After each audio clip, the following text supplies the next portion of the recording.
Hi, this is Rich Woodall here. You may know me from comics like The Electric Black, Johnny Ray Gun, Gods of Brutality, or Teenage Mutant Ninja Turtle covers I've done. And I'm just here to tell you, your childhood was trash if you didn't read classic X-Men. And that's the funny thing too, is like we talk to people and we ask like, what's your first memory? And most people don't remember vividly. They just remember like the feeling, right? Of consuming the media in whatever format, whether it's print or digital or whatever like that. But you were different. You remember the exact moment you got into comics. I do. So I'll start with that, and then I'll backtrack a little bit. This was as a kid, I moved around a lot. Pretty much once a year, every year, from the time I was like 7 or 8 until I was like 18. And my dad was with Walmart, and to kind of climb that ladder, you got to go to the next Walmart. You got to kind of move up the managerial ladder. And it was always like we'd move in the summer, so it was one of those things where you don't have any friends because it's the summer. You didn't get school. So you're kind of on your own. So I'm riding my little, it was within the first week of moving there, and there was like a 7-Eleven about 3 blocks from our house. And I rode my little Huffy bike over there, and, it's probably going for candy or whatever. Obviously. And and I see a spinner rack, and I'm going through it, and I had comics before, like stuff that my parents bought or my grandparents bought me. And it was a lot of like G.I. Joe and Transformers and Star Wars, things like that I watched on TV. And for some reason, I'm looking at the spinner rack, and this book catches my eye. I was just like, I grabbed it and I'm looking at it. Oh my God. And it was Classic X-Men 17. And for some reason, half-naked Wolverine, just like that did it for me. I don't know how I turned out not being gay, but hey, look, look, you never know. It's 2024. Yeah, I would have been fine either way. This definitely would have been but can you tell us when you knew? Yes. Yes. Yeah. But it was one of those things. It was just like I took it home, and I'm looking at it, and I didn't know anything about the X-Men. I probably had knowledge of like Spider-Man from cartoons, whatever was on TV. The Super Friends I knew, the DC Batman stuff I knew, but I didn't know who the X-Men were.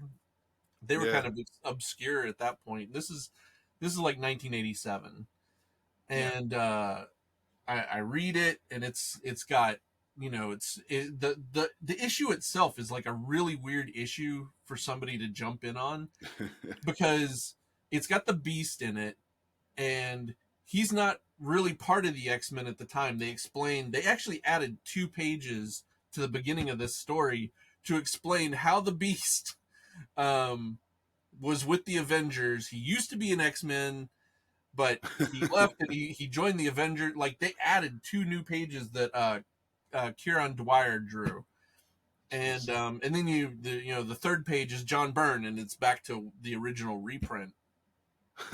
And it's weird because it's the Beast goes looking for the X-Men. They've gone missing, and he's going to look for them, and he goes to the circus, and like the X-Men are there, but he's never met the new X-Men. Like he was friends with Cyclops and Jean and Angel and Iceman, and these are the new X-Men.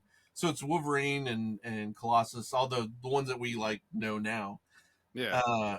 So he doesn't know who they are. So he's like, oh, well, that guy looks familiar, but I don't know. I've never met him.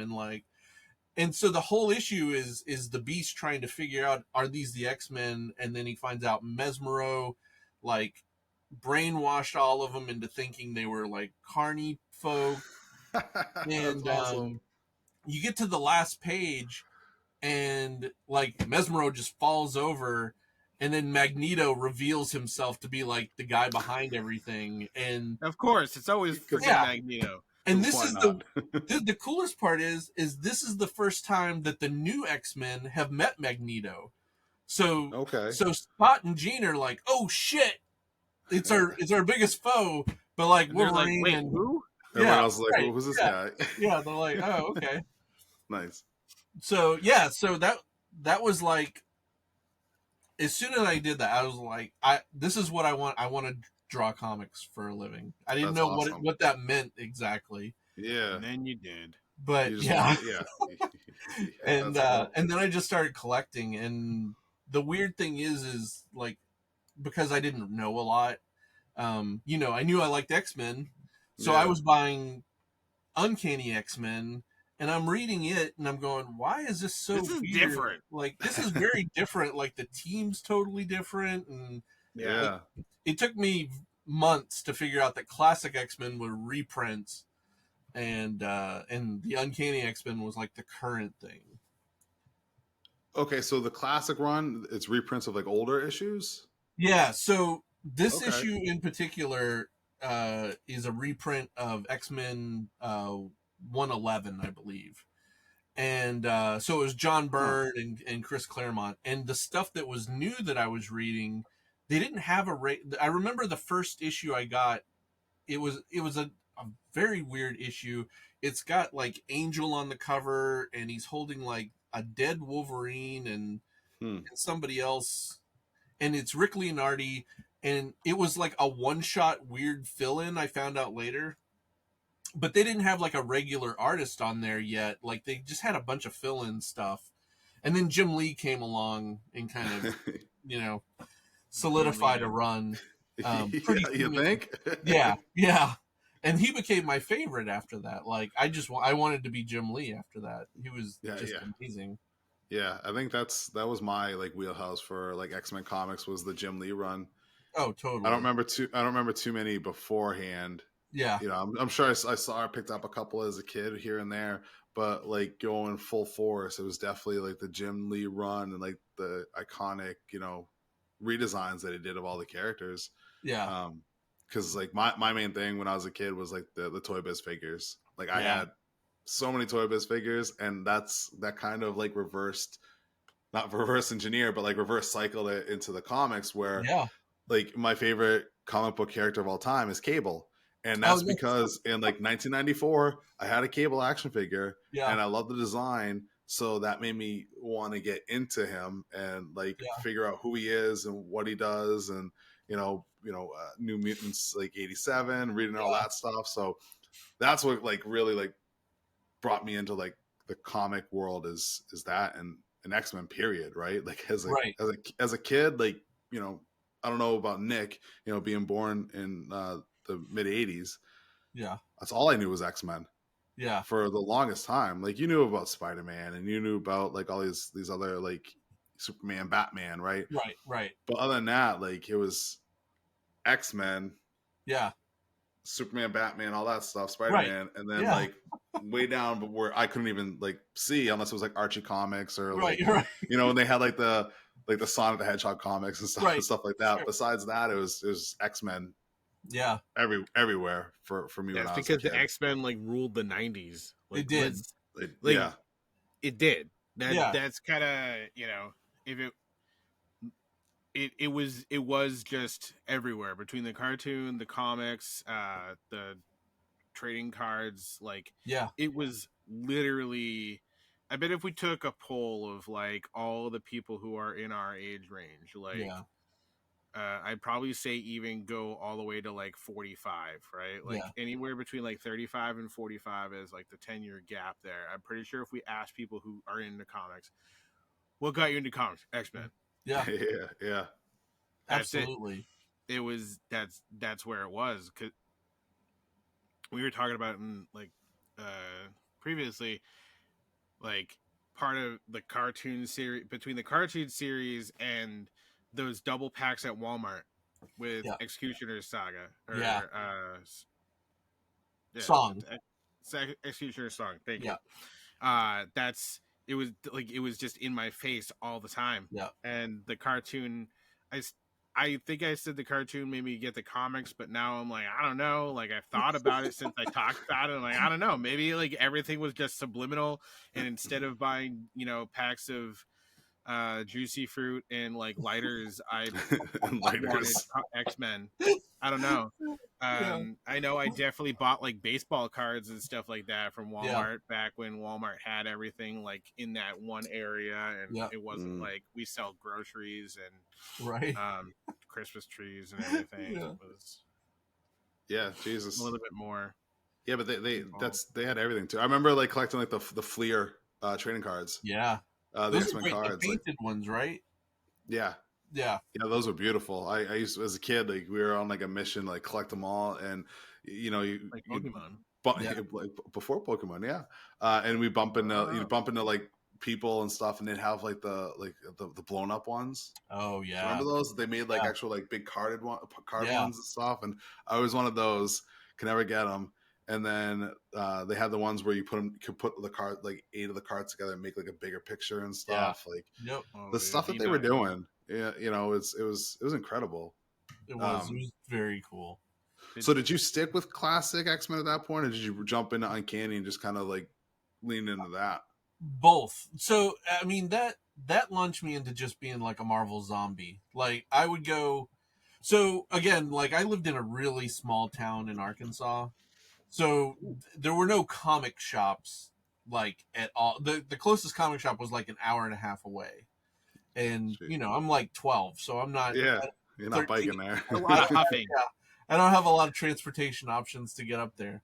Like I think I would like my parents would like I remember my mom and my dad were divorced. So I was living with my stepdad and my mom. And when I would go visit my dad, we would take a trip to Little Rock, and there was a comic shop in Little Rock, and he would always, I would like save like, my money up, and I knew like, okay, I've got the checklist in my head. Like, okay, I know I have this issue, so I need to find the back issues for whatever. Nice. So I would blow all my money on back and stuff. But but yeah, like I was such a Marvel. I didn't care about DC at all. Like I just wanted every Marvel book that was out. It was Thor. Ron Frenz was drawing Thor, and I don't know if you guys remember the Ron Frenz Thor, but it looked like Kirby because like Joe Sinnott was inking it, and it looked like Jack Kirby, but I didn't know who Jack Kirby was because I had. You're 12. Because I'm 12, and so, but his Thor was like, oh my god, this is like the coolest looking Thor ever. So I got into Thor and Captain America, and Hawkeye Solo Avenger was coming out, and Marvel Comics Presents had all that Wolverine like one-shot stuff in it. Yeah. So that was like, and the official handbook to the Marvel Universe, like that stuff. I was buying everything I possibly could. I don't think there was nothing that Marvel was putting out at the time that I wasn't just grabbing because McFarlane was doing Spider-Man. So like I hit at the right time when like all that was just starting to explode. Yeah. And then they were like, all right, thanks Marvel. We're going to go make Image. Right. Yeah, totally. And again, because I had been collecting for probably, Image is 31 years old this year. So I had been collecting just like a couple years before that. So I had like a good 3 or 4 years of them doing Marvel books. Yeah, that's awesome. And I was just, I was the mark for Image. I mean, it's, and the cool thing is when, so like I said, we moved 1 year after another year. The next place that we moved to was Radcliffe, Kentucky, and it was that's right next to Fort Knox. So we had 3 comics shops in town. Oh wow. And I mean, I remember going from, you got a 7-Eleven and a little bookstore in your town that sells comics to 3 comic shops that specifically sell comics and have your back issues and everything. And I was the most broke kid ever. I bet. Yeah. That's funny. But I mean, even still 3, that's a lot because, back back in the day. Yeah. You know, I can remember even being a kid, like growing up in like Manchester, New Hampshire. Yeah. There was one comic store on Elm Street. Yes, the comic shop. Called the comic shop. Yeah. And my dad would never want to take me there because, and you know, some good reasons too. I'm sorry for anyone if this offends you, but there was a person that worked there that would like to cross dress. And you know, my dad being born in the 40s, like that was he did not want to go in that store. You know, my dad would do anything for me, but he was like reluctant to that. He would do anything for you, but he wouldn't do that, huh? Yes, like meatloaf. Right. But every summer we would vacation. It would for the week in Hampton Beach. Yeah, and I would always get a daily allowance there, and I'd always save it up because one day in that week he would always take me over to Seabrook to Chris's Comics. Yeah. And then I would buy a bunch of toys, a bunch of comics, and like you know, he would give me like $20 a day allowance on vacation. Like I got spoiled. That's awesome. So like I was you were coming in home Hampton, with like, so yes. Yeah. Well, Hampton Beach, New Hampshire, not like the Hamptons. Not the Hamptons. I know what I said. In the 90s, that was happening, man. Yeah, it's true. All right, you vacation there or Old Orchard Beach, like from New England. Right. Think about it. You go to Cape Cod or Old Orchard Beach, or you go to Hampton, New Hampshire. True. Hampton Beach. There was a little comic shop on the boardwalk too in Hampton. There used to be like an area where it was like a bunch of like tents and stuff. Yeah. And there was like a comic place there, and then but that whole section like burnt down. Oh, yeah. I mean, that's what happens in Hampton, right? Things burn down, and they burn every 10 years or so. Yeah, yeah, and obviously, in its the wake of its ashes, popped up a little hut that sold live, love, laugh bracelets and shit. So yeah, of course, I didn't get to really enjoy that. $20 a day on that shit. No. Yeah, you know, it's funny, like talking to other, you know, fans and stuff in different parts of the country. Like we are super spoiled in New England in general, like the amount of comic shops that are up here, really, and the amount of good comic shops, like like we've got we do have a lot of. So like Mike was saying, and like you said, like you lived in Arkansas and had like nothing. Nothing. I lived in Merrimack. I lived in Merrimack basically up until 2020. And actually a few years before. But anyway, so like the card shop we had was Bergen's Cards. Yeah. And then at one point in time if you've ever been to Merrimack, next to the fancy steak place, there used to be a caboose. And in the caboose used to be a card store for some weird reason. And they sold sports cards and Magic cards. And the only time I ever really went in there was because they got a shipment of the Dark series of Magic. Yeah.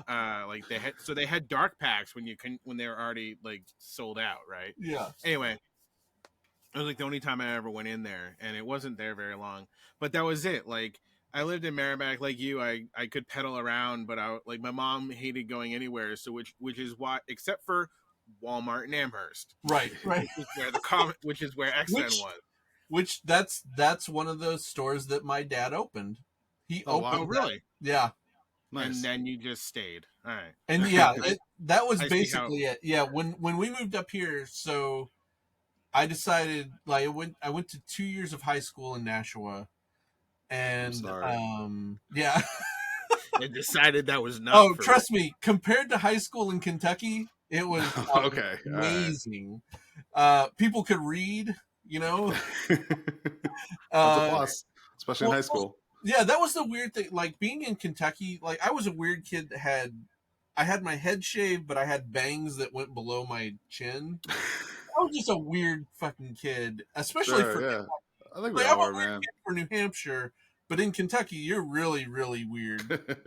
And like I fit in up here, though, you know. And it's like I finally felt comfortable with people in general. Yeah. And it was one of those things. My parents were moving back to the South, and I had happened to get a job with Fruit of the Loom, their sports and licensing division. Yeah. And Salem, it was called Salem Sportswear, and I designed T-shirts for them. And I was like, "No, I'm just staying. I don't need to move anymore. I'm happy where I am." And then I moved like 2 years later to Maryland, but oh jeez. but I came back. Yeah, there you go. That's the important part. Everybody comes back to New Hampshire for some weird reason. Everybody's super excited to get out, and then they come back. Right. But that's it. Is like I didn't have like Bergen's sold some comics, but it wasn't like his thing was sports stuff. Like even the Magic cards were kind of like a side thing. Now, did you end up going to Merrimack Comics when they opened? Yeah. So that was where I was gonna say is like that's the first comic-y store. Like Bergen's closed back in, I don't know, I'm gonna say when I was in high school. Or right thereafter, right around that time. And then there was nothing in Merrimack for a long period. You would have had to gone to Nashua or Manchester to there was the comic store in Nashua, which was owned by the same dude who owned the one John. in Manchester, and I think he owned a third one, if I remember correctly. Yeah, for a little bit. It didn't last very long, but yeah. Speaking of lasting long, I don't know if either of you visited the comic store in Nashua recently. But not the new location that's in like a warehouse or something. Yeah, literally, it's like you go through a door and it's like a loading dock, and then you walk down this creepy alley inside the building with like stock boxes on either side, and then you open up this little door, and it's literally cram packed in there. It's like half the size of like the previous store. Yeah. To look through their long boxes, you have to like move a bunch of like statues and action figures and stuff. Like I don't know what happened there, but yeah. So I went to his store when it was like down by the Chinese restaurant in that strip mall. Yeah, and then it moved to another spot. Yes, next to the karate place. And I found that a couple years ago, and I was so excited that like I was like, oh, because I was kind of friendly with John. He probably doesn't have a clue who I am, but sure. You know, I was like 18 at the time, you know, picking up comics there. But it was a great shop, and they had like everything, even kind of like now, like even back then they had shit piled just everywhere, and it was they've always had too much stuff. But you can get to it before. But you get to now it, you can't. It's like I went in there specifically looking for a couple like comics, and like I walked around the store, like in the aisles are only wide enough for one person at a time now. Yeah. And I walked around, and there was like 3 other people in the store, and I was like, this is too crowded for me, and I left. Yeah. Like I didn't even look through any of the comics because it was just so uncomfortable there. You know, the guys are still nice, you know, the owners are, you know, and people they're super nice guys, but it's just I don't know what happened, you know, business wise, financially, but like that is not a place for that. They need to like cut half the inventory down and make it like a presentable store. Right. As opposed to just trying to cram everything in your face is what they're doing. Right. And even then, like half their stock is still in the aisle outside the business. I saw somebody post a video of they're like, oh, we're going to the comic store for the first time, like since they moved. And I'm watching it and I'm horrified. Like it's like a fire trap. Like I'm surprised somebody hasn't shut them down for like I literally went in there and I asked the owner, I was like, did I go in the right door? And he's like, oh yeah, he's like, that's the only door. Like I thought I went through like the back entrance to like Stockhouse, and he's like, nope, that's it. I was like, and there's no signs either. You just gotta trust Google that like Google Maps that you're at the right place. Right. Like I went inside, and even like the it's like a commercial building, you know, that you would see like a machine shop in there or whatever. Right. And it's got the little index of first floor, second floor, and nothing's listed for them. So I was just like, well, we're gonna try down here, you know. And I have my 5-year-old with me, and I was like, "Stay close, honey. Like, stay close. You don't want to get lost in here." Yeah, it was weird, but I'm pulling it up because, like I said, I didn't realize they moved again. Like they were in 2 different spots in that plaza in South Nashua. Yeah, they were in the bigger spot, and then they moved to the littler one, like a few doors down, and then they moved across town to the like behind this into that weird like it was next to Pride Studio off like exit 5. Right. Yeah.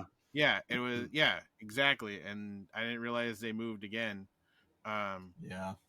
you know. So that was it. It was like, if you wanted comics, that was kind of the only place. And then Double Midnight opened in Manchester, and then they're a great store. Yeah, I became friends with Brett and spent my my buddy. The whole reason I actually originally went there was because my buddy was trying to complete his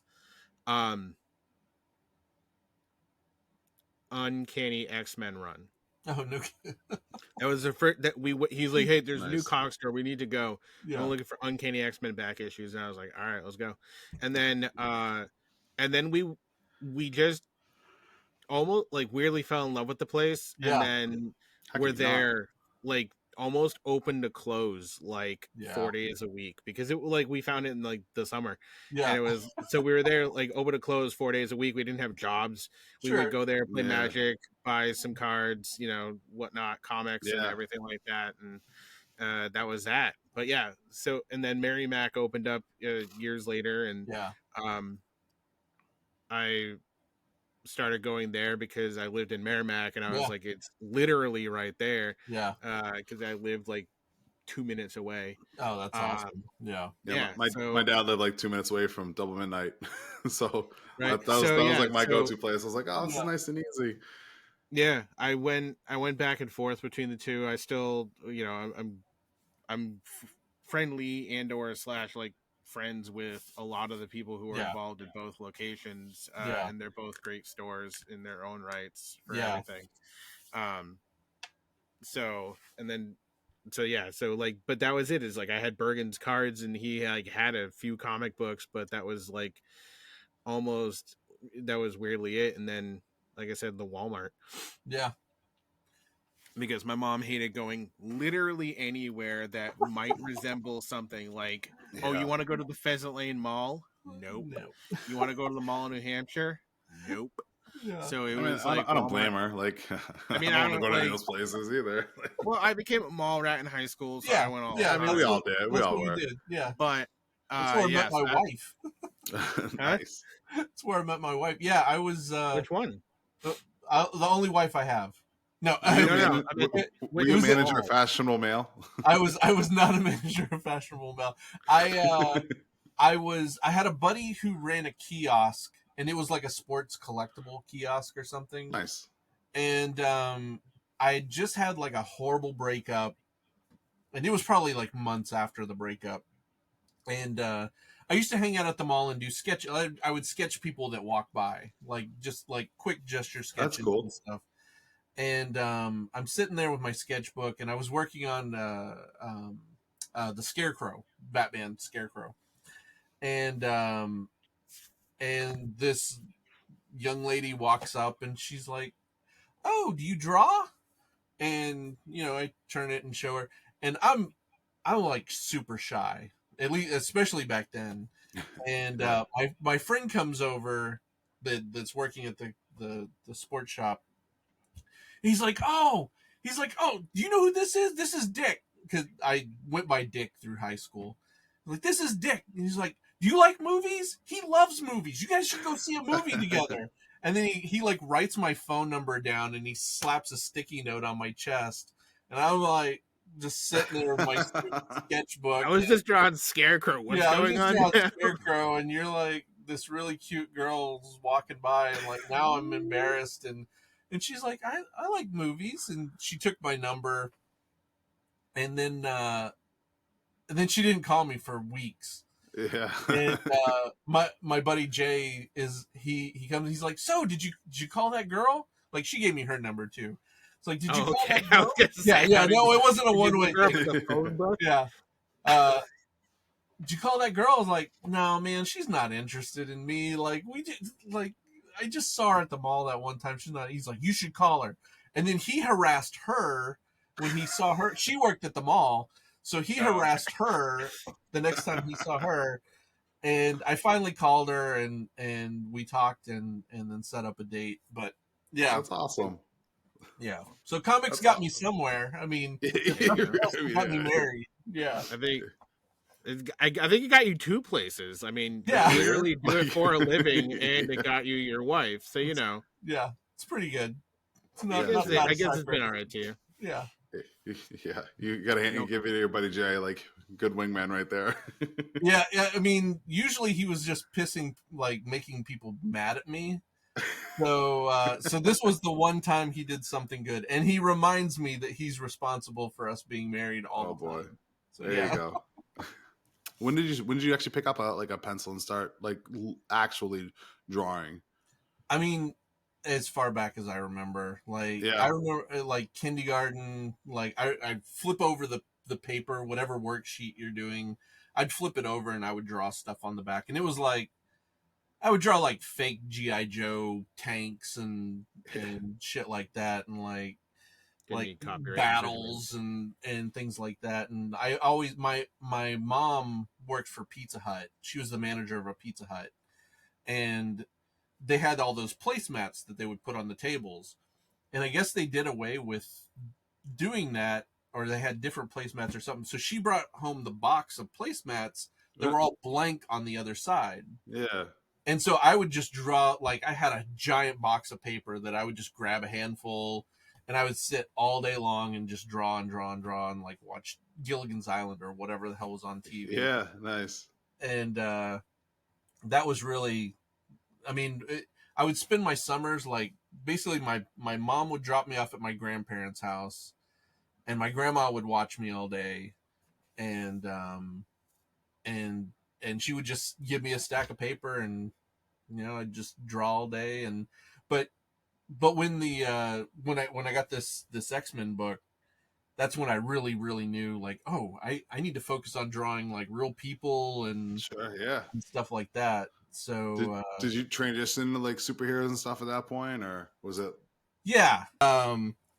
This oh shit is classic Cyclops. That's awesome. And that's what I was drawing. This is probably very soon after I read the classic X-Men. I mean, clearly I had reference of him being in his really old uniform. So yeah, I don't know when I did that, but that's one of the only drawings I have from that 12, 13-year-old time period. That's pretty cool. That stuck around. Yeah. After I found that, I was I need to put this somewhere safe, and now it just floats around the office. But but yeah, so that was it, man. I knew this is what I want to do, and you start going to well, there was one comic convention when I was in Kentucky. I was probably 14, 15. And I got to meet Mark Bagley and Bart Sears.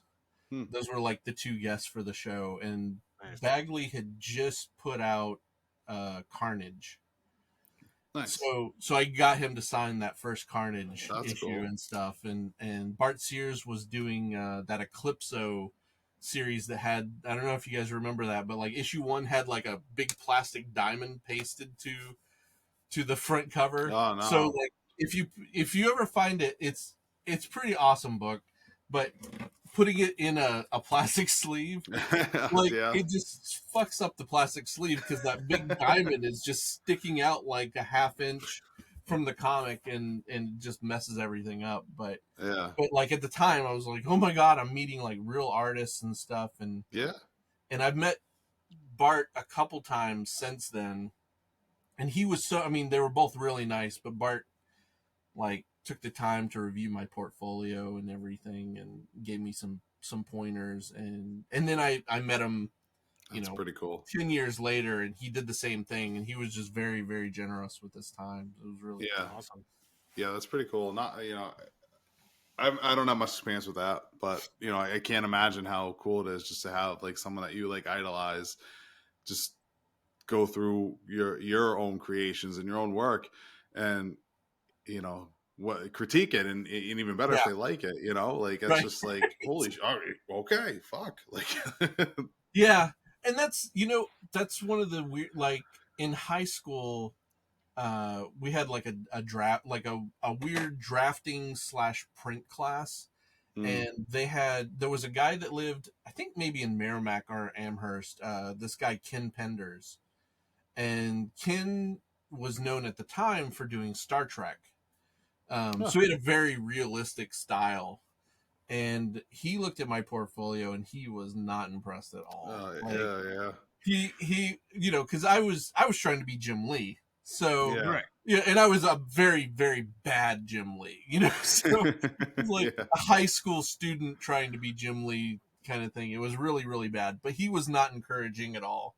Yeah. And I had soon after I had met him at the school, I went to a convention in Philadelphia, and he saw me there, and he looked at me. He goes, "What are you doing here?" And I was just like, "Oh, you're a dick." Yeah, Jesus Christ, man. So, and it's funny because at that same convention, I met Mike Manley, and Mike was just like one of the sweetest guys, just super, super nice. And you know, most guys have been very nice and encouraging. Yeah, Even though I had shitty portfolio, you know, it was really horrible. Yeah, but you had one though. I did. You had one. Yeah, I did. I mean, that's an accomplishment in and of itself. Right, like that's a step in a positive direction if that's something you want to do. Yeah, your 12-year-old Cyclops is better than what I can do at 40. So. I mean, even that guy shitting on you, like the fact that you just didn't. I'm not gonna say you didn't care, but the fact that you didn't let it get to you, because like I know you and I have talked on the side, you know, previously. Like I used to draw a lot. I used to be pretty good at it. Yeah. I never had the confidence to bring my portfolio to anyone at a convention, so it was always like online. And if I got torn apart or shit on online, that literally killed my confidence in drawing to the point where I stopped for like 20 years. Yeah. You know, so like good on you for you know doing that and persevering, you know, because that guy's a dick. Like you said, like he was definitely, you know what I mean? Like everyone has their own style, everyone has their own like methodology on how they're doing things, and who is it for them to say that you're doing it wrong? Yeah. And you know what? It's so I'm sure at the time it probably really, really bugged me and probably really upset me. But when I went to work for Salem Sportswear, the Fruit of the Loom place, so I convinced my parents, like, I don't need to go to college. I sucked in high school. Like my grades, I barely graduated. I failed art in high school. That's how bad I was. Like all I wanted to do was comic books. That was it. I was singular focus. And I convinced them, like, let me have a year off. Don't waste anybody's money sending me to college. Unless you're sending me to the Kubert school, like it's a giant waste of money.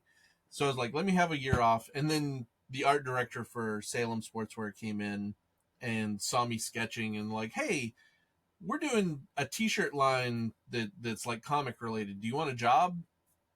And I got a job. So I didn't know it was Fruit of the Loom at the time, this big corporation. Like I thought it was, I'm thinking like it's in some guy's like, you know, garage or whatever. Like he's got a screen press in his basement.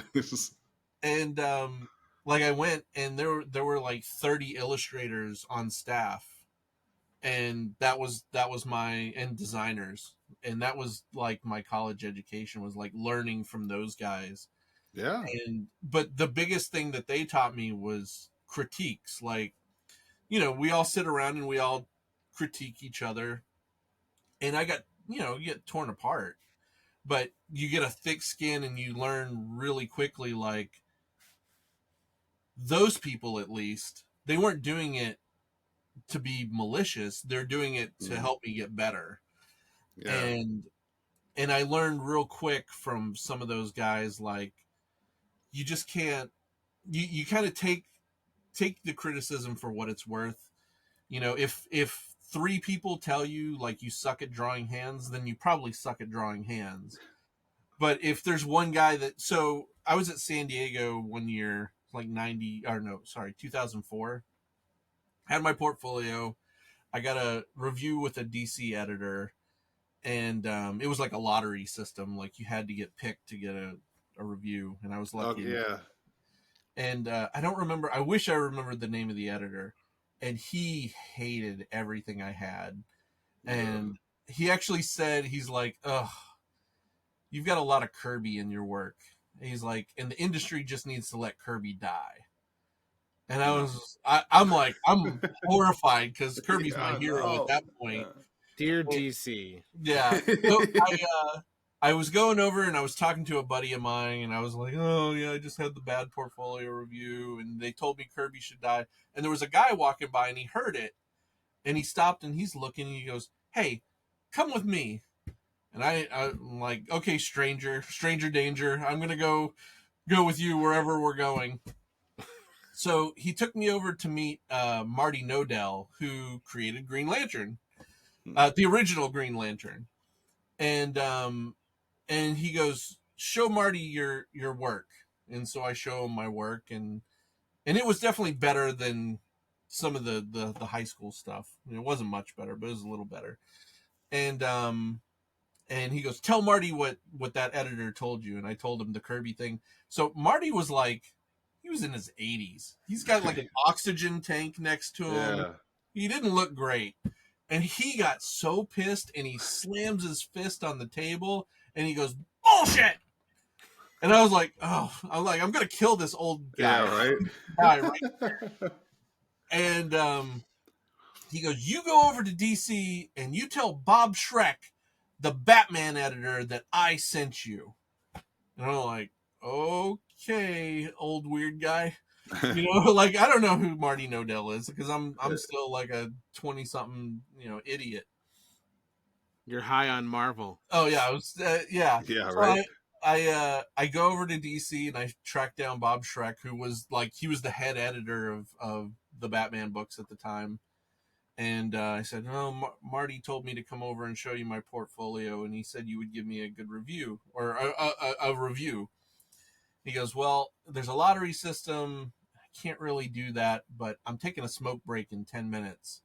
Like, if you come to the back door, I'll take a look at your stuff. If you happen to be where I'm going to be in 10 minutes. Right, yeah, then maybe we'll talk. Shove it in my face. So he did show up, and it was like one of the best portfolio reviews I ever had.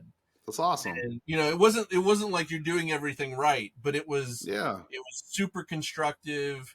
Yeah, there you go. He told me all the right things to work on and stuff, and he's like, yeah, fuck that guy.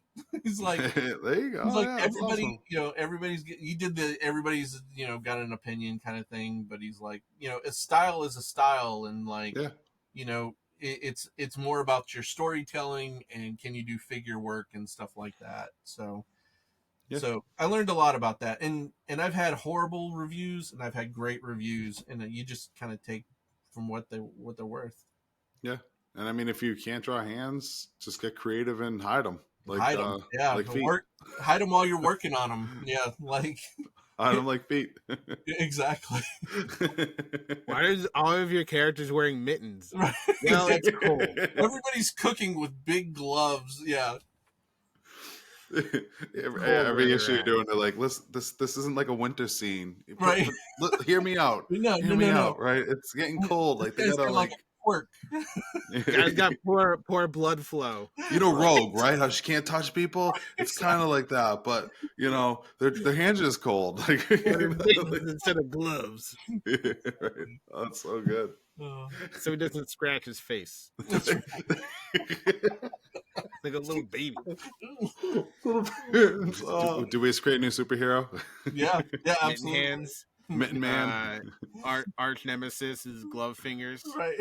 It could be a whole build up where like we tease like what's under the mittens and like what like is his hands hideously disfigured, and it's like no, the artist just doesn't know how to draw hands. Like, there's like a number of I've run into I've gone to it. God knows how many conventions at this point, and there's a number of people like, yeah, I can't draw hands. Hands are really hard. I mean, they're complicated. Yeah. Like I look at hands and they're complicated. I don't want to have to recreate that. Yeah, no, it's tough. Like a lot of guys, like they kind of find out the 2 or 3 like hand poses that they can do. I'm like, all right, we got a fist and got like that. Yeah. Got jazz hands. Right. Yeah. Like, okay, that's a start. And then you expand on that. Yeah. This one is more spherical as opposed to fingers. Yeah, it's like, it's hard once you start getting too difficult. Get rid of that. You're sitting there trying like Wolverine. Right, exactly. Wolverine seems probably one of the easier ones because he's lots of fists. It's always he's lots of fists. Just do a fist the whole time. Yeah. Fists and knives. And knives.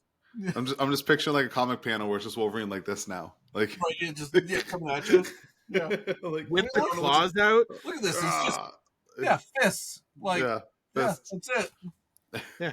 And Colossus sitting there. Yeah. Nice and delicate. Yeah. Now is that your original copy, or is that like another one you obtained? This is another one that I bought. I do have it. I have it signed by John Bogdanov, who drew the cover. Oh, nice. I was going to say, who scribbled on it? Well, and so I'm an idiot. I got him to sign it twice somehow. I don't know. Like I must have forgot more that I had that way. And then I stood in line for 2 hours to get Chris Claremont to sign it. Oh, that's awesome. Yeah. It was almost awesome. It was. So I never go to conventions to be a fan, right? Like I'm always behind the table. I never get. It's business. Yeah. Yeah. But Terrific Con in Connecticut. Yeah. I'd heard that CB Cebulski, the head of Marvel, was going to be there, and so I'm like, you know what? I'm not a guest at the show. It's within driving range. Like I'm gonna go and meet CB and get my portfolio review. And I looked at the guest list. And I'm like, you know what? I'm just gonna take this time and I'm gonna be a fan. Like I brought like a Michael Golden book to get signed, and I was like, yeah, I got to get this signed. And CB got COVID, so I didn't get to have my portfolio review. But that was okay because I got to like fan out, and I'm friends with a lot of these guys, so I got to chat with people, which I don't usually get to do. Yeah. And then it came time to get the Claremont thing, and like, oh, this line is taking forever because he was talking to everybody for like 20 minutes. Oh wow, which was awesome. Yeah. And so I'm like super excited. I'm like, I finally like one of my childhood heroes, and I there was like 2 people in front of me, and they leaned over to him and they're like, sir, you've got to go to a panel in like 10 minutes. And he's like, oh, and he looks up, and there's a line of at least 30 people like waiting that we've been sitting there for forever. And I have to go home. Like I have to leave and go home after I get this thing signed. So I'm like, if he goes to a panel, then I just wasted like 2 hours sitting in this line. Yeah. He's like, well, I guess I got to hurry. So he like signs. He's only spending 5 minutes per person now. The 2 guys in front of me, he's literally got like 30 seconds. And he goes, okay, one more. He waves me over. I was like, oh, sir, this was my first comic. He goes, why the hell isn't he wearing clothes? Throws it at me. And I'm like, all right. Like, I was so excited to talk to him because I had so many questions and just wanted to like pick his brain. But I get it. You got to go to a comic panel. Yeah. What are you going to do? Yeah, it's bad timing. You can't all be Craig and walk in late. Well, and that was right. Craig was with me half the time, and he was making fun of me because he's like, "Yeah, you're never gonna get this autograph." Jesus, that's cool though. Yeah. I mean, it's nice to hear that like he was taking the time with the fans, but he was, and that was really cool. I blame the whoever was like running the convention at that point because like. Rhode Island Comic Con last year, one of my main goals was Kevin Eastman, and he was the same way. He sat there and he took time, not 20 minutes, but like he talks to everybody. How you enjoying the convention? Like, five or so minutes, but they capped the line at a certain amount of people because they're like, nope, this is it. We know this is all he's gonna do, and like, luckily it was me and then like 10 other people, and I was the end of the line, so I lucked out with that. But like, that's what they should have done. Like, don't cheapen an experience for someone, and don't waste the time of all the people that were behind you that didn't get anything signed. Like, that's not fair. That's not the way to run that stuff. And that's kind of what they did at HasCon, the one and only Hasbro convention. Like, I went there because like they promised everything. It was like, hey, come here. You're gonna meet, Peter Cullen, Frank Welker, David Ortiz, Jackie Bradley Jr. All free. Just come. So my buddy and I waited in line, because it's fucking David Ortiz. Like he just retired. Like it's fucking poppy. There's no better DH. Yeah, and free too, right? So my buddy and I stood in line for like 2 hours to get a ticket to go stand in line to get an autograph, meet him. And then they were like, oh, he's got no more time. We can't give any more out. And it's me and my buddy and then like 2 people in front of us. That's how far up in the line we were to get these. So we're like, what the fuck? And they're like, oh, well, if you stick around, we got Danny Edelman coming. And it's like, well, I'm not a fucking football fan. I don't give a shit. Like I came here for Ortiz. Like, what the fuck? Right. And I was like, you know what? I waited this long. Whatever. I'll meet Edelman. Yeah. And then another half hour goes by and they come back. They're like, so we talked to David Ortiz and he's going to stay. Do you want a ticket for him or Edelman? Yeah. I'm like, fucking Ortiz. Like, God damn it. So then I got a ticket for him.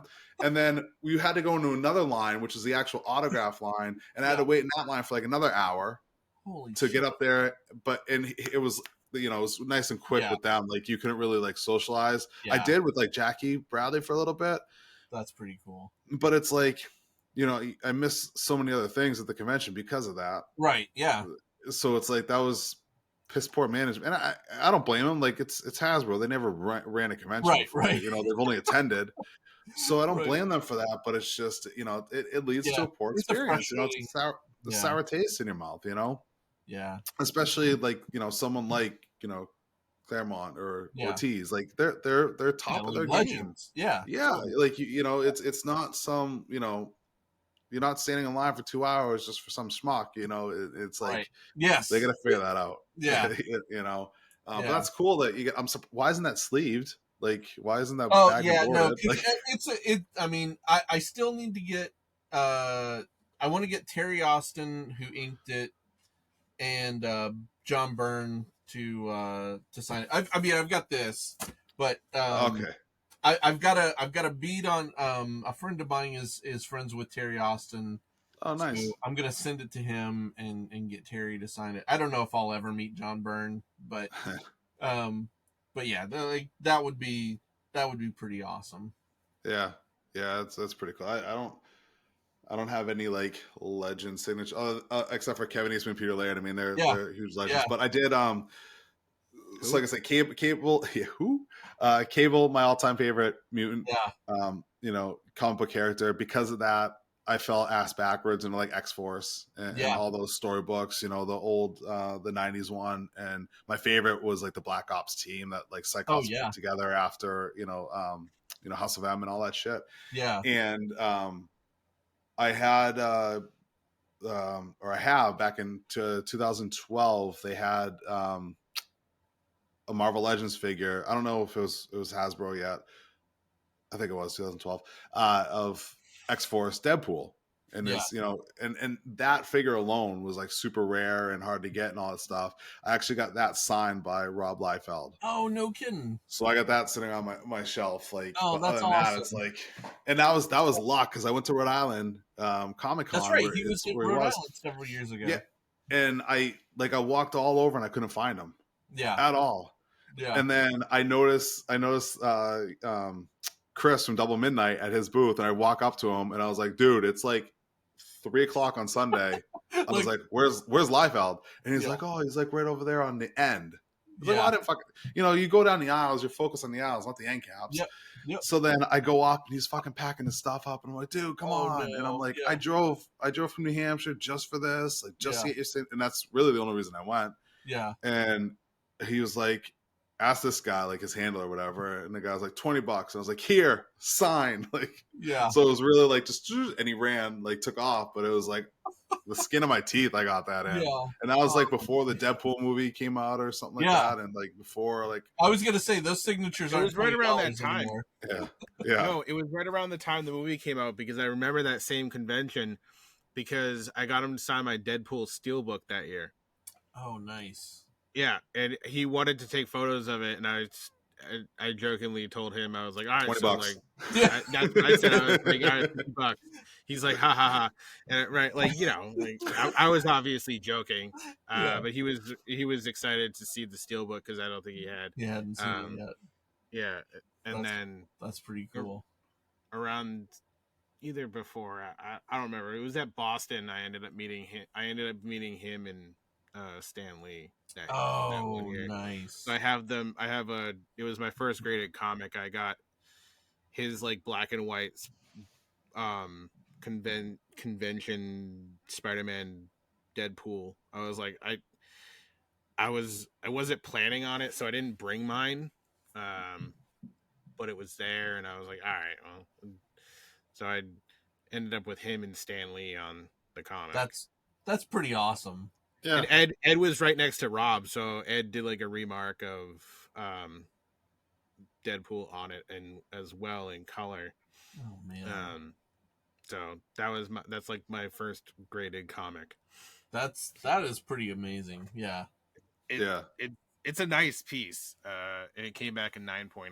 I was like, all right, nice. I was like, that was the most off the wall couple $100 I spent, but it was worth it. Yeah. Oh yeah, for sure. At least you got a good grading.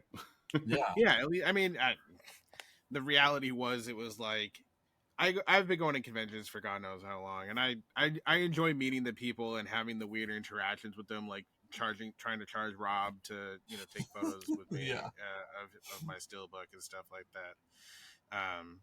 But those are the interesting stories. So you're like, you'll never meet them. Like, I don't know, I never thought I would meet a number of people, but here we are. Yeah, right? Absolutely. And back to your story of like, what was it, Shrek that was like had like the oxygen tank. Reminds me of Comic-Con with two ends. Yeah. Yes. You know what I'm talking about. I know what you're talking about. Yeah. Right. Alan Bellman. Like, yes. Oh man. Yeah, I met him. Yeah. Yeah, I met him too. It was I want to say the last year that they had it. It was like I was there and I was walking around. I was actually working. I think I was actually working with Mary Mac at that point. It was me and Eric Blackie. Oh yeah. Yeah, I love Eric. Yeah, Eric's a great guy. Fantastic. It was me and him like walking around and like helping out at the booth and stuff. He was primarily doing it. I was like gopher guy. And anyway, so I walked. Alan Bellman was kind of like there, and I was like, he was kind of like, before he ended up. It was a few years before he passed, but it was still kind of like, oh, are you okay, man? Yeah, yeah. Like, it was a great experience and a good opportunity to meet him and everything like that and whatnot. And my 2-year-old absolutely loves. Like, I ended up getting a autograph, the cover of Captain America punching Hitler. Yes, he drew, and it's hanging on my wall on the stairs. My 2-year-old loves pointing at it, and he like makes me name the characters on it. Oh, that's awesome! Jesus. Oh man, yeah, but so it's funny. Yeah, there's not a lot of those older guys like left, and when I was really young doing convention, like I started doing conventions when I was 16. Oh wow! And I met Arnold Drake, who did he created what do you call it, the Doom Patrol. I sat next to Gene Colan at a show. I had no idea who Gene Colan was. I was such an idiot, and at the time he was painting this Bob Marley biography book. And so you've got this old guy sitting next to you who's painting a Bob Marley book, and like everybody's walking up to him like, "Can you sketch Daredevil for me?" And I'm like, "Why the hell do you want this guy to draw Daredevil for?" Like, I totally oblivious to anything. Yeah, idiot. And like years later, he was such a nice guy. Years later, I look back and I'm just like, I can't believe I was such a moron. Like, you're sitting next to a legend who I love now. Like, his Dracula stuff is freaking amazing. Yeah. But no clue. I was just dumb kid who didn't know anything. It happens. I've done that a number of times. And I'm like, I feel like I should know who you are. Right. Not a clue. Like Nope. that with artists though, it's a little bit easier to do that because it's not like there's even like I think some of them do now, but back in the 90s, 80s, whatever, it wasn't like you had headshots of the artists inside the book. It was like random names on a piece of paper, and you're like, yeah, who? Yeah, unless you saw them in Wizard magazine, like, you had no idea who these people were. With next to the fantasy casting, right? a Yeah, movie that's never gonna happen. Yeah, I used to love those. I'm pretty sure Ryan Reynolds is now the fantasy cast for almost all of them. Right. Yes. Yeah. Right. So, Ryan Reynolds, I really want. So I was a big fan of Ryan Reynolds when he was in Two Guys, a Girl, and a Pizza Place. Yeah. That was like such a great show, and when that was coming out, I was Nathan Fillion. Yeah, right. I was doing my Johnny Ray Gun comic, and I'm like, this guy would be perfect for Johnny Ray Gun. Yeah, that's not gonna happen now, but yeah, you don't know that. Yeah, that's true. It could happen. The dude's buying up IPs like nobody's business at this point, right? True. He's his own entity at this point. He's like, I own a cell phone company and I got a production company. Yeah. I own a soccer team. He's bringing back Biker Mice from Mars and is Cowboys he really? New Mesa. Yeah. No kidding. Oh my god, that's awesome. Yeah, it's gonna be a new cartoon and stuff. Yeah, the dude's just buying up properties. So who knows? Why not? Right. Why not Johnny Ray Gun? Ryan Reynolds, if you're out there, Johnny Ray Gun would be a perfect property for you to pick up. Just saying. You heard it here first, guys. Yeah. He'll get back to you because he's a frequent listener. Picking it to Ryan Reynolds through. Now we have a reason to tag him in this, right? I mean, yeah, right. Yeah. I mean, do you really need a reason to tag Ryan Reynolds? You don't. I mean, at this point, like, I'm gonna start tagging him in every post now. Right. Just like, Beyonce, Ryan Reynolds. So doing T-shirts. There was a T-shirt an apparel convention in Vegas called Magic, and it was basically like every piece of like whoever makes like Gucci belts, like they're there, and you've got Nike and all these high end like apparel, right? And then I worked for a T-shirt company called Logotel at the time. And we did T-shirts I did all the South Park T-shirts for the first 2 seasons. Oh shit, nice. And oh shit, I have one of your shirts on. Yeah, is it I Kill Kenny or it's the Cheesy Poofs? Cheesy Poofs, yes. That was one we had to fight for, by the way. Like, yeah, they wanted to do, what's the dude from The Cure? Robert Smith. They're like Matt and Trey. Okay, I'll back up a little bit. All right. So, right as Comedy Central signed them, my boss calls me into their office. My 2 bosses, they call me into the office, the owners of this company, and they're like, they're both lawyers. Like, that was what they did before they owned this company. They're both lawyers, super religious Catholic guys, right? Oh, they didn't laugh about much. And they call me into the office and they're like, we want to show you something and get your opinion on it. And they pulled up the Christmas anniversary of Jesus. And I'm sitting there and I'm like, this is the funniest shit I've ever seen. But I don't know if I can laugh. Like, this is pretty sacrilegious. And here's 2 super religious guys. And they're like, so what do you think? I'm like, that was amazing.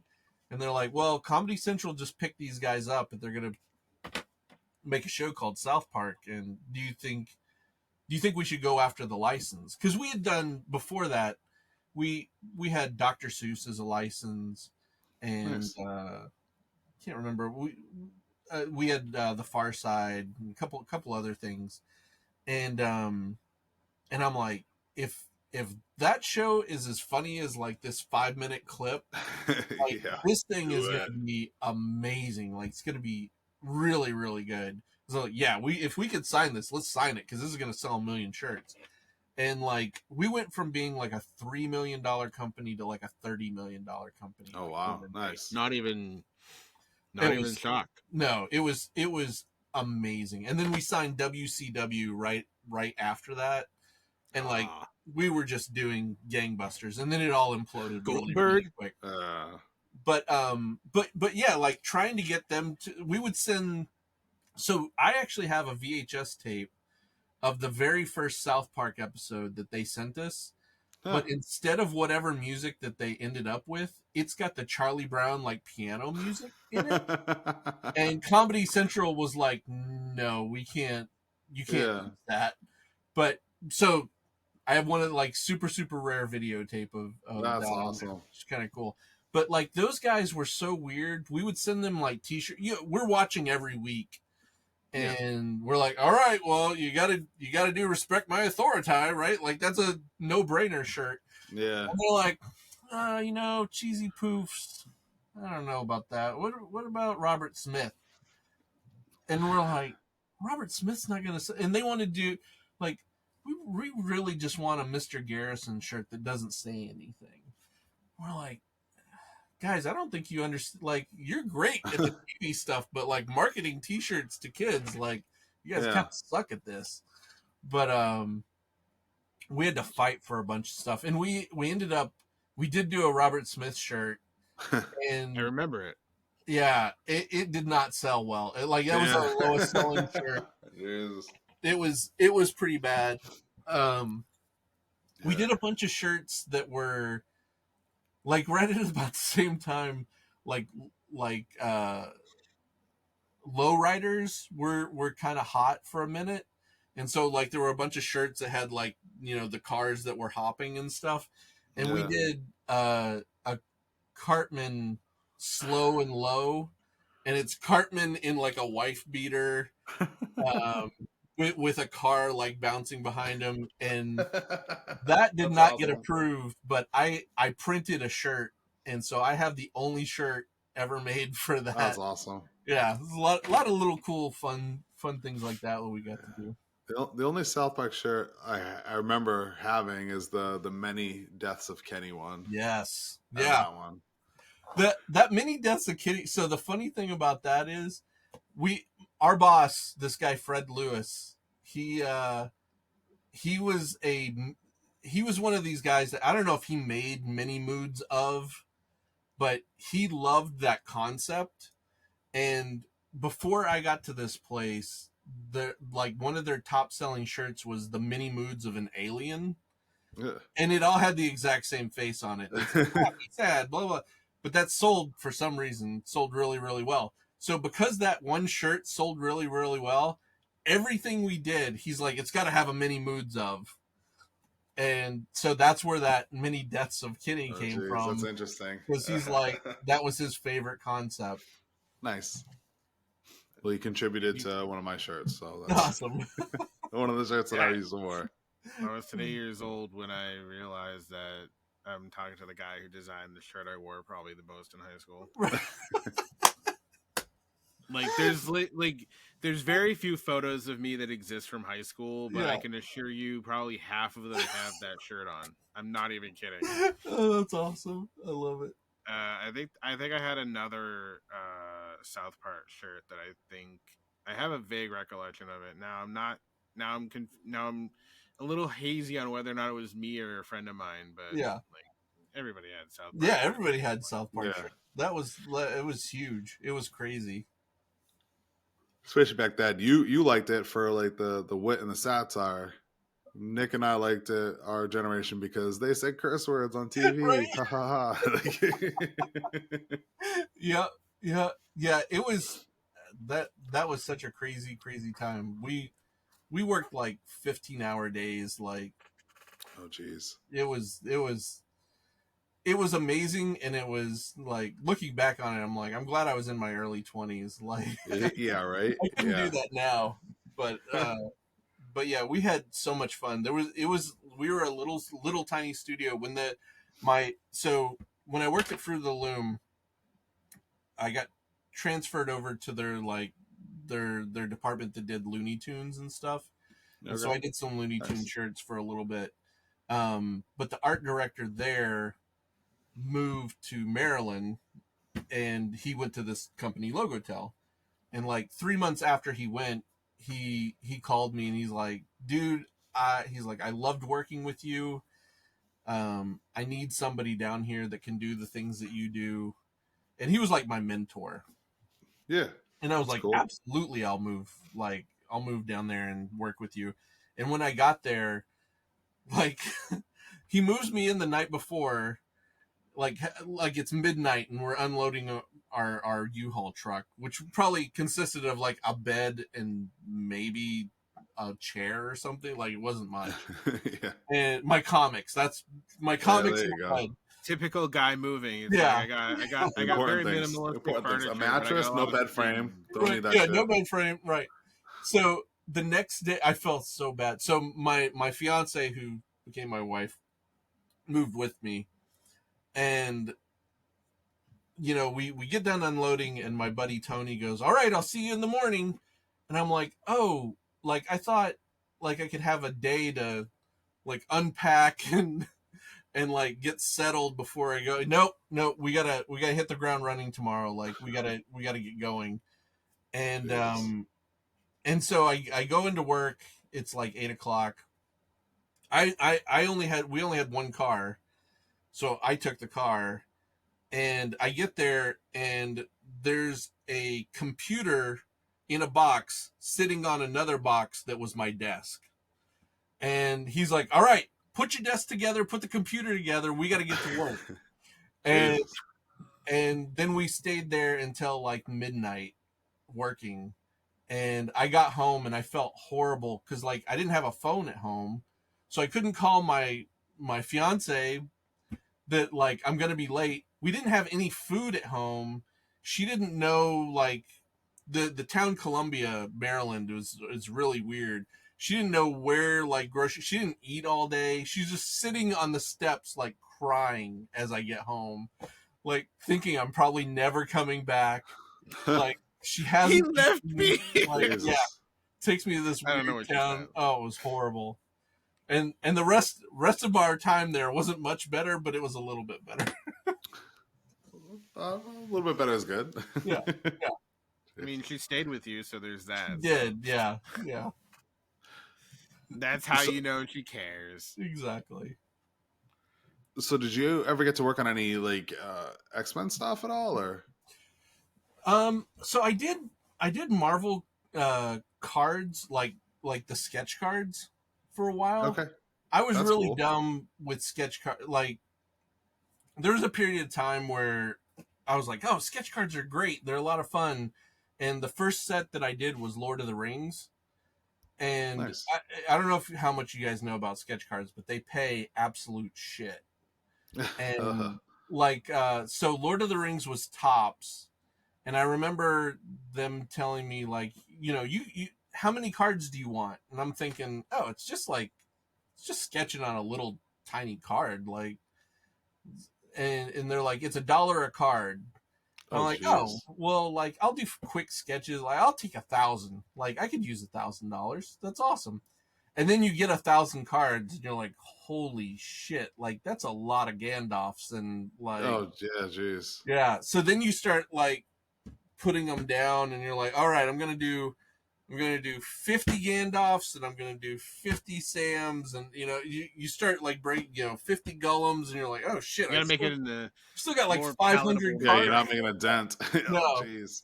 So that I didn't learn from that, and when the Marvel cards came around, I'm like, this is fucking Marvel Comics. This is awesome. I'll take 1,000. And I did that twice. I don't think the second time I did 1,000. I think the second time I did like 500 or something like that. But there was a lot of my Marvel sketch cards out there, and most of them are really horrible. I mean, for $1, I don't, that you got paid. I don't. Yeah, they.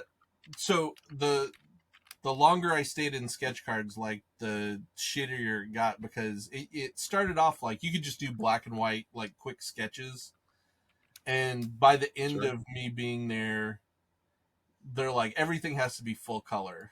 And I'm like, what? For $1? I don't think so.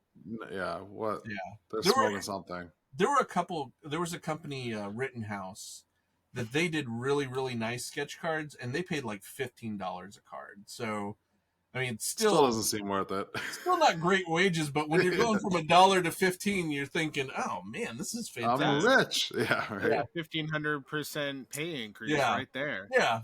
So I stopped doing sketch cards, but that was the only official time I've been able to do the X-Men. I've done plenty of commissions and stuff like that. I've actually got a big mega X-Men commission that's going to be like a double page spread with just a ton of characters. It's sitting on my list, looking at me, going, "You really should start this." Yeah, that's pretty cool. Definitely, hope you post it when I will absolutely. That'd be cool. I'm excited about that one. Who's your favorite character? X-Men or just in general? X-Men, man. Ooh, you know what? I am a super lame guy that like Leonardo's my favorite turtle, and like I like the super nice, straight, like normal, like I'm the leader guys. So Cyclops. Yeah. He's not terrible. He's not terrible. You could have picked somebody worse. Worse.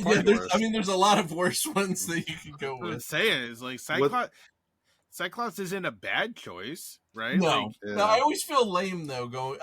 If I said Cyclops or Wolverine, I'd be like, oh, everybody loves Wolverine. I would say, well, if it was Wolverine, I probably would have rolled my eyes just because it's like, right. Like everybody loves Wolverine. Yeah, because once the 2000 movie came out, it's like Wolverine this, Wolverine that everywhere. Oh, yeah. But I mean, Cyclops, Cyclops, it was something, his I mean, again, I drew him when I was he's always been my favorite, but Did you also say you didn't have to draw eyes? Right. So you're terrible at drawing eyes, so here's some eyes. Yeah. Like hands, no problem. Eyes, oh. Yeah. He's also got mittens. Right. Now what's your favorite Cyclops costume that he wore? Oh no, that's a lot harder. I really like. He had a costume in X Factor that was just like a giant white X. White X, yeah. That went his whole body. I like that one a lot. There was one more recently, and when I say recently, probably like 15 years ago, where it was I can't remember. I wasn't reading the book at the time, but I remember seeing it. It was red. I think he was kind of a bad guy. Like he was the Phoenix Force one. Maybe it was right before the Phoenix Force, because I think the Phoenix Force was like a variation on. Oh, okay. It was like red and a like center black. Yeah. Okay. Yeah. I know what you're talking about. Yeah. Yeah. I like the really, really simple version. The clean cut. Yeah. There's something to be said for that. And I think that's why. I think that's why a lot of people like the classic yellow Wolverine and stuff like that, is because it's simplistic. Brown suit, man. That I was gonna say, I am not a fan of the yellow. If I ever take over that book, I'm gonna beg to bring the brown suit. That was, man. It made so much sense. Like he's a little Wolverine, like he's a little brown guy. Yeah. He's gonna fit the part. But I always like the astonishing Cyclops's uniform. Oh, that was a pretty good one. Yep. That was very simple. Yeah, that was very simple. It just had like pinstripe kind of things on it. Yeah. Yeah, just like the yellow pinstripes. But it was a nice suit. It worked really well. Yeah. That's pretty cool. But yeah, Cyclops is not a terrible answer at all. Oh, good. Wolverine, yeah. But yeah. So did you no, God. I was just gonna say, so you started with classic X-Men, right? Yeah. And then once you realized it was actually just reprints, did you go back and actually read the original run? Yeah, so like I said, I think like I would hit once I had a real comic store to go to, I was filling in all those back issues that I had missed. So I kind of started like where I had started, but I kept reading classic X-Men because I wanted to see like what happened in this big gap. And then I think I finally like caught up with where I was in classic X-Men, and I was like, oh well, I don't need the classic ones anymore because I have the regular issues. Yeah. But yeah, I actually had an entire collection from Giant Size 1 to like issue 300 or something, like right after Claremont had left, and then I kind of fell off after that. But yeah, I ended up filling in that entire gap. And one Christmas, this is while I was still pretty young and hadn't filled in a lot of stuff. My grandmother bought me those Marvel Masterworks, those big like gold hardcovers of the first X-Men volume. So it was like you know the original Kirby stuff, and that was really because again I hadn't read any of that stuff, and that was you getting to see Juggernaut for the first time and stuff like that, which was pretty cool. Nice. Yeah, that's wicked cool. Yeah, I love. I mean, love, and I dropped out of the X-Men for a really long time. Every once in a while, I'd pick up an issue and try to go back home, and always be like, this just doesn't feel the same. But then Hickman's run on House of X and Powers of X was another one of those. I'm like, all right, we're kind of rebooting everything. Like I'm gonna pick this up and see, and I freaking loved that. Like that House and Powers. I don't know if you guys read that, but there's a part that I cried. Like I broke down and wept, cried, because it felt like the old stuff. It felt like the Claremont stuff. And spoiler, they kill off like the original team, and the way that he does it is so amazing. If you don't mind me like going into it, go. Like go for it. I might start crying now because it was so good. So I'll put my hand over your eyes. So there's like the X-Men find out that there's the whole setup of Hickman's run is awesome. It's like Krakoa is a giant island and it's a mutant itself, right?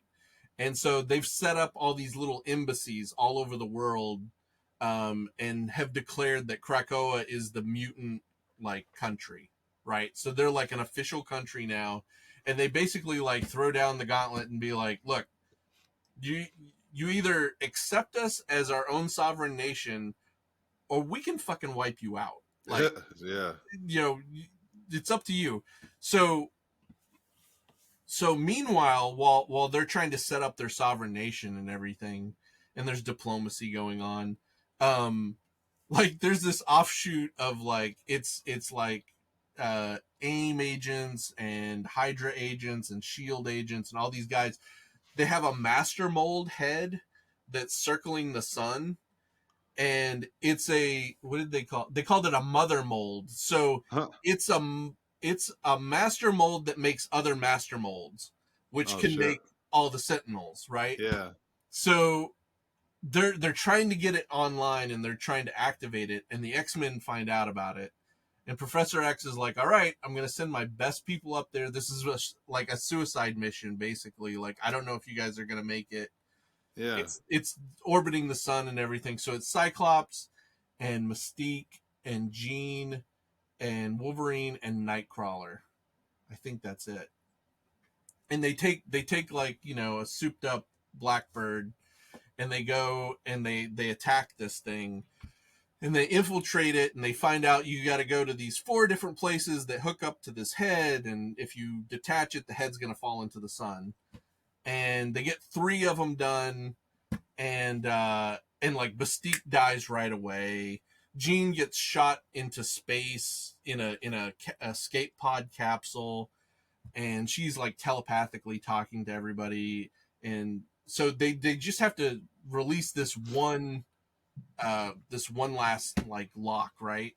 And then Master Mold's done, and Cyclops is like, all right, I'm gonna distract him or whatever, and he takes off, and he's kind of distracting him, and Wolverine and Nightcrawler are there, and they're like, we can't get to this last lock because I can't remember what it was, if it was like overguarded or whatever.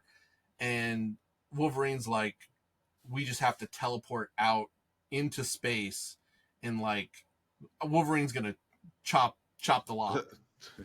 And Wolverine's like, if we do this, like, we're dead. And Nightcrawler's like, I'm good with my maker. And he fucking teleports Wolverine out. And it's like, the music swells. Nightcrawler is dead instantly. Like, he just dissipates. And Wolverine's burning, and he's hacking away at this lock.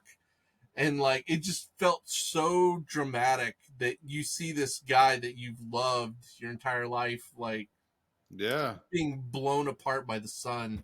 And he finally, like, cuts the Master Mold head, and it's floating, it starts floating away. And Wolverine jumps on the head and is, like, hacking away at it as he just disappears into the sun.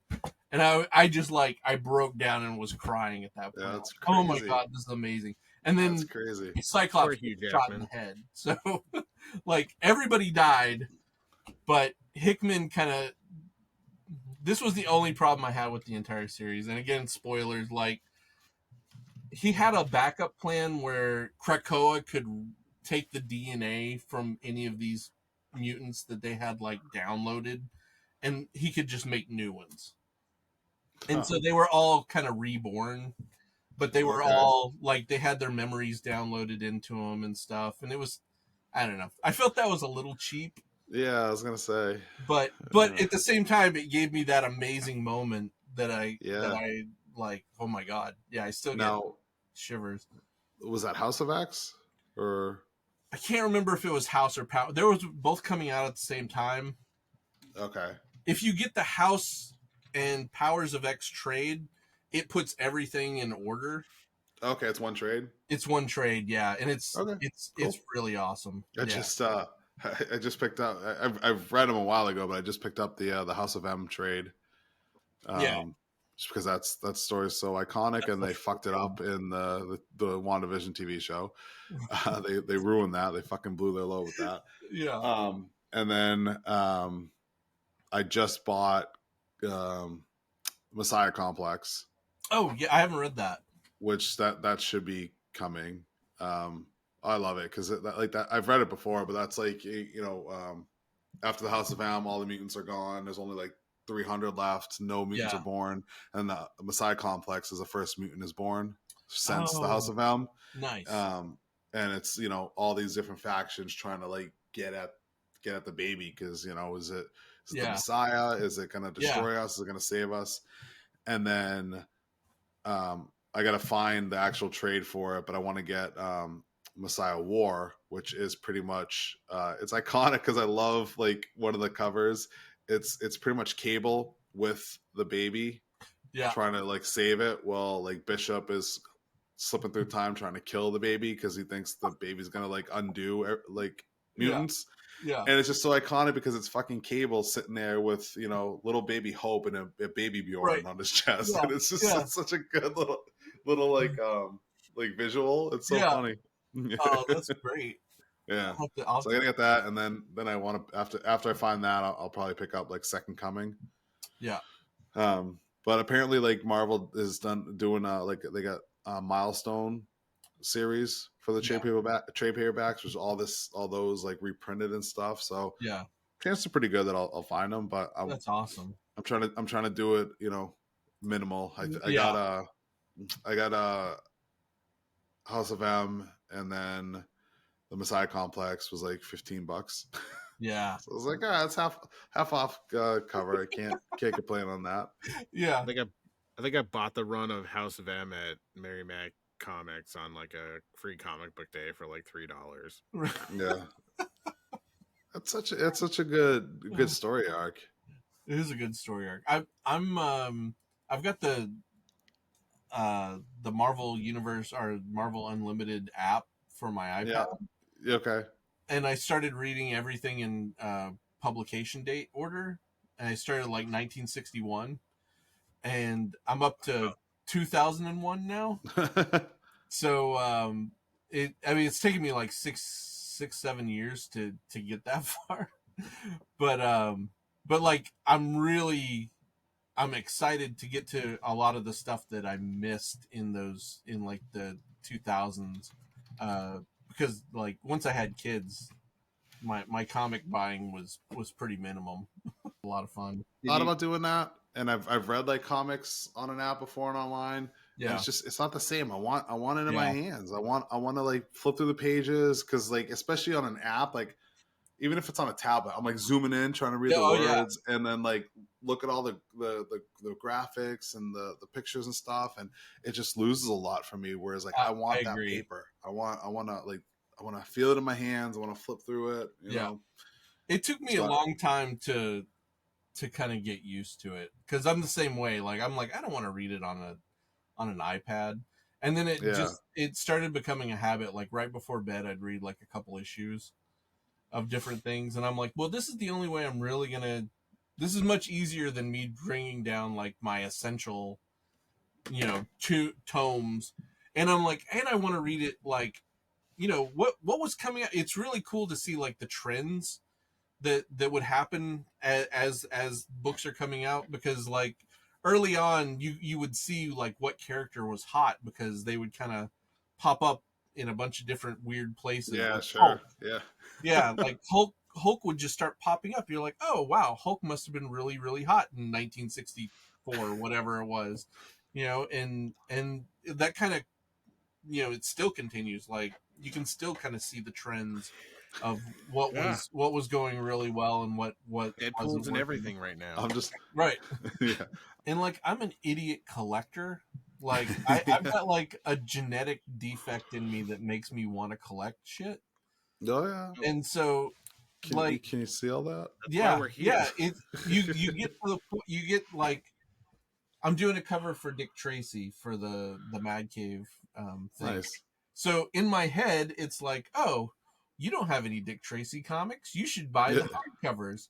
And then you're like, oh, there's like 18 volumes of $50 books. And so now, I got an Amazon gift card for Christmas, and I'd been wondering, like, what am I going to buy? So I bought 3 of the hardcovers. There you go. I'm probably never going to read those, but they look really cool on the shelf. You got them. That's the important part. Yeah. It's going to collapse my entire 3rd floor is my office. Yeah. And we're pretty sure, like, I got to get rid of some comics, because I'm pretty sure it's going to collapse down to the 2nd floor at some point. See, I'm trying to get comics right now. Well, I feel like we just made this happen. Specific ones though. Specific ones. Well, I've got 4 long boxes that I'm about to donate to Jetpack Comics here pretty soon, because like I started. This is another really dumb thing. I decided to rearrange all my comics, not in order of like, this is the X-Men and this is the Fantastic Four and Batman. Like now they've all been arranged by artist. Oh Jesus! So you're doing like the novel thing. Yeah. So it's like because I realized when I go back to look at my books, like in my head, I'm not looking for X-Men 227 that has like Mark Silvestri in it, but I know it's got Mark Silvestri. I'm looking for Mark Silvestri. You know? Okay. So I've got like a whole Mark Silvestri section, and interesting. And so I was like, you know what? I'm always looking for specific artists. I might as well just organize these things by artist, and it's made it a lot harder, but to organize, but sure. It's kind of neat now that it's mostly done. Right. Yeah. I can understand the art, like the number of times where people are like, oh, are you getting any books signed? I'm like, I grabbed 5 that I happen to know where they are, and I know what they've done. Outside of that, I'm like, I could probably get like another dozen or 2 signed. If you dug through everything, I'd have to like number 1 was cataloging them. Yeah. And I don't actively like a number of the interfaces of the systems that are out there that a lot of people use. Yeah. I also don't like paying a monthly fee. Yeah. And I'm like, no, like if you guys were like, give me $30 and call it a day, I'd be like, all right. And then if I want to update the, even if you were like, all right, so the first 5, like some sort of weird thing, but I'm like, I don't feel like, oh, that's weird. I don't feel like I want to pay like another monthly subscription. Like, I just don't. Yeah. So like a number of the systems are completely out. I had found this website called Stash My Comics, and it worked well for a long period of time. But I recently found this other one called what was it called? League of Comic Geeks, and it's phenomenal. Oh, I'm gonna write that down. It's free. I have found very few comics that don't exist in it. The best part about it is the app has a barcode reader. Oh, that's awesome. Yeah, that makes it You could really just fast. scan. You could just scan. Yeah. And then Yeah. you get all your information. That's kind of cool. The one thing that Stash My Comics did was it did have like estimated values of a lot of comics. Yeah. A lot of them were kind of like placeholders though, because unless like data got entered in, it was like the value of this, $2 comic is $2, and I'm like, it's not. It's like 20 cents, right? Like, right. There's a bajillion of them, right? But for like the ones that were worth more, like it was a pretty decent like quick idea. But League of Comic Geeks, they have like actual like reported value data and stuff like that, and I think it's growing, and it's there. If you find something that isn't on their site, they're really good and easy to work with. Like there's very strict guidelines that you have to read. Yeah. In order to submit covers and issues and changes and what like that. But I have found, like I said, maybe a handful of comics that don't exist. Like a number of times it's like weird variants. Yeah. But one of my fun ones was the Chris Uminga Batman Max cover that he did. Yeah. Like very few places know that it's a real comic, but right. I scanned the barcode on it, and it was like it found it was like this one, and I was like, son of a bitch, I'm in. That's kind of awesome. So yeah, so I've slowly been doing it, and it does allow you to do things like filter by like artists and stuff like that, and a number of other things. But cool. Other than that, like you're saying that it's a weird way to do your collection. I'm like, as a collector who goes to conventions and gets things signed by people, like it actively makes sense. Yeah. My brain is stuck on like, all right, so what if these two people worked on a comic together? Like, where do I put it? Yeah. And it's kind of like people who are like, well, where do you put Spider-Man? Is it under Spider-Man or is it under Deadpool? Or Spider-Man and Deadpool? It's like, is it Spider-Man and Deadpool? Right. And I'm like, well, it begins with S. Like, so, right. like you could tag it with Deadpool and stuff like that. But yeah, League of Comic Geeks is it's a free site. You can create an account and it allows you to catalog your stuff. And like I said, the barcode reader was one of the main selling points of it, because Stash My Comics was a website, no app, and I painstakingly entered in thousands of comics. While my partner was pregnant with our 2-year-old, I actually would just hand her a short box and be like, hey, can you help catalog these? So I cataloged thousands. I think she actually probably did 50% of it at least.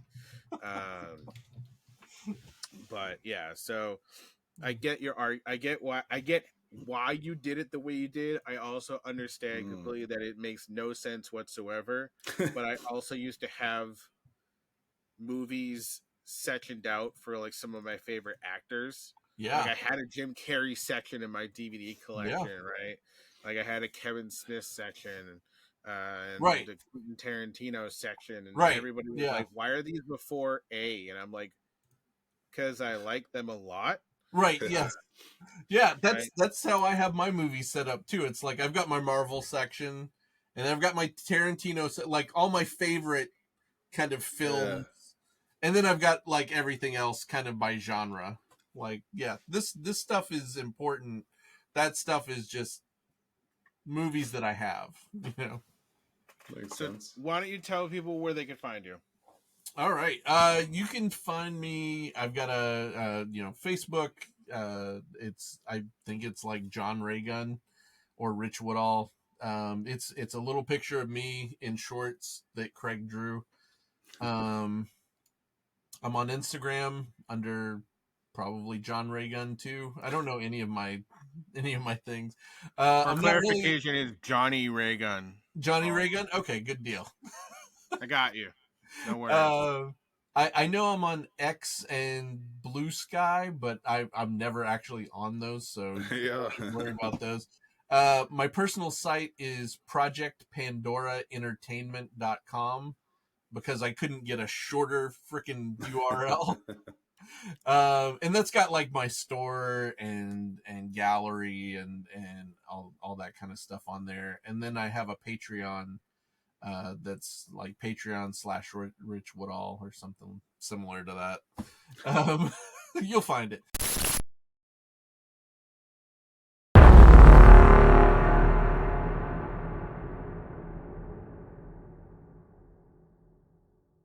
Oh, yeah. That makes way more sense. Yeah, that's like classic Bat Rock. But now I know, I'm like, I don't remember doing Wolverine with a weird mustache.